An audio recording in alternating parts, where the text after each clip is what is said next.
Hey guys. So I made some notes for this video. Just bear with me. I'm gonna try to get all the details in that I can think of. I don't know yet if it'll go over. If I'll have to make more than one video, it just depends on how long it is. But yeah, I'll just dive right into it. Okay, so getting here,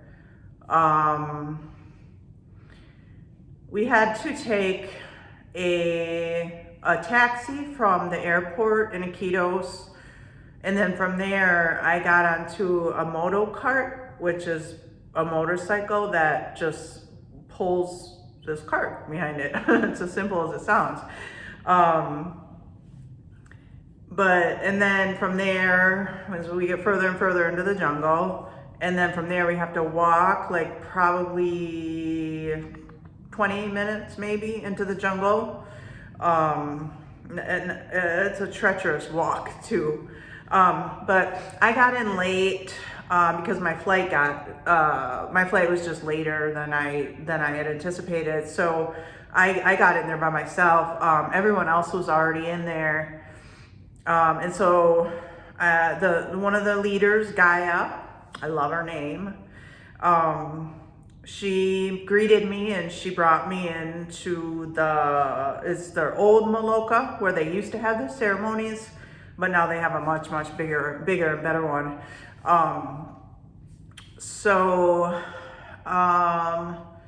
She brought me in. I met one of the other retreat members at that time. She handed me a coconut, right? A coconut with a straw. Well, I didn't realize it was a straw. I think that if I had known it was a straw, I would have maybe known, but I was like, what is this? And she's like, really? It's a coconut. I'm like, oh, okay. And then the rest of the people kind of trickled in. We talked about why we were there. We shared our intentions. He gave us the rundown of, all the information, except with my hearing, because I have really poor hearing. I could only really hear like a quarter of what he was saying. And so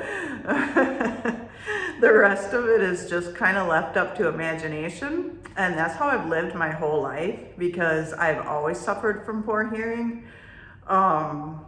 So I don't think people realize really, truly how much of a struggle life can be when you can't hear.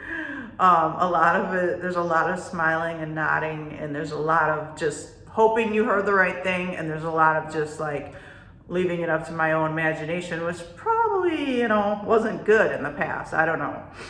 But so let's see what else. The first night there, I got to see a sloth hanging in the tree in his natural environment, sleeping. I got to stand like 5 feet away from it. It was magical. If anyone knows me, they know I love sloths. I have a picture of it. I have really good photos on my camera that I bought new to bring on this trip, but my silly head didn't pack the right charger, so it died like right away. And so I can't even access those photos, so whatever. I'll deal with it when I get home. No biggie. Let's see what else. Okay, the rules. All right, so here are the rules. We will sleep in our own huts or in the middle of the jungle. They're called tambas. He asked me, the male leader, who looked just like James Franco, and I love James Franco, asked me if I would like one closer or further, and for whatever reason, I just blurted out further, and then I was like, why did I just do that? But I just went with it, and it ended up that it was better that I chose the further, even though the walk really sucked. But I didn't have people walking by my tamba, so I didn't, because there's it's just screen. It's just a wooden hut with screen around it. So yeah, I wouldn't have wanted people walking by and stuff. So I ended up making the right choice. But a guy later told me, he's like, when you said that, I was like, wow, what a badass. This chick just got off a plane and she wants to go further in the jungle. So let's see. Oh yeah, rules. So we would sleep, in our tamba in the jungle. No phones, no electronics of any kind, no books, no, basically nothing to entertain your mind, because it's all about discovering who you are. And so they don't want you to be able to use outside media. You could play an instrument. They had some drums and stuff like that, but I don't know how to play an instrument. So so basically you could have a pen or pencil and paper. That was it for the whole 9 days. All right, so here's the things we could not have. Our food, which I didn't eat because, okay, let me just back up. Before I went on this trip, I was really struggling with food. My relationship with food has never been good. And so I was at this point where I couldn't eat, I had no appetite, but I was hungry, and but food, even food that I love, I couldn't eat. It was disgusting to me. And so I was really struggling with this for probably 2 months before I came here. And I knew that the ayahuasca would help me with this. And really what it was my body was trying to force me to fast, because I've never given my body a chance to clean out, and I've eaten like shit my whole life. So imagine food that you love that you can't even eat, and now all of a sudden the food that we ate had no seasoning, none, no garlic, nothing. It was just vegetables cooked, sometimes in water for a soup, but there was no flavor. Sometimes in the mornings we got porridge or whatever, but no flavor, no sugar, no salt, nothing, just every once in a while we'd get an egg, a hard-boiled egg, and that I would actually eat. So I can't say that I totally fasted the whole time. I ate an egg maybe every other day. So yeah, that was the food. It just straight up plant-based, bland as hell, not good.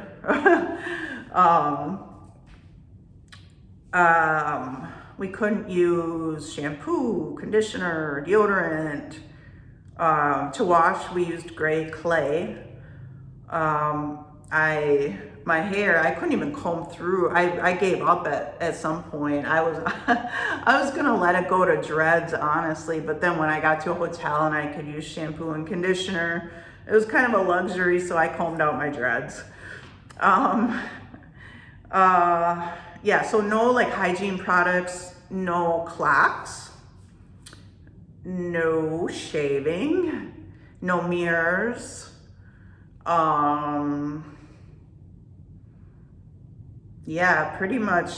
Pretty much we were just allowed our tamba, our bed, our mosquito net. We had a hammock inside there, which was lovely. Had not been for that, I don't know what I would have done, because on days that were so hot, that's the only breeze you could get. So I had to be in that hammock. Let's see, rules. We were on vows of silence. We could not speak to each other about our experience. I cheated a little bit on that one because it was really difficult. So let's see. I think I covered it all on rules. If something else comes up, I'll bring it up. But let's see. I'm just glancing at my notes, so bear with me. All right, so the first night, got all the preparations and stuff out of the way, and then went to go sleep in my tamba. And I remember that feeling that first night laying in this, bed in this tamba in the middle of the jungle, and I was like, holy shit, I'm a fucking badass. Yeah, so, and then the next day, my friend Aaron, just a friend that I made, I didn't go with anyone, I went alone, asked how I slept, and I was like, awesome. He's like, really? And I'm like, yeah, it was awesome. I mean, what's not to like? It probably helps that I'm kind of an outdoors person anyway, from having land up north all my life. Well, my parents' land. So yeah, I think honestly, I think that probably made my experience much more tolerable than someone just like a straight up city person coming and trying to do something like this. Yeah, so, okay, so the next day,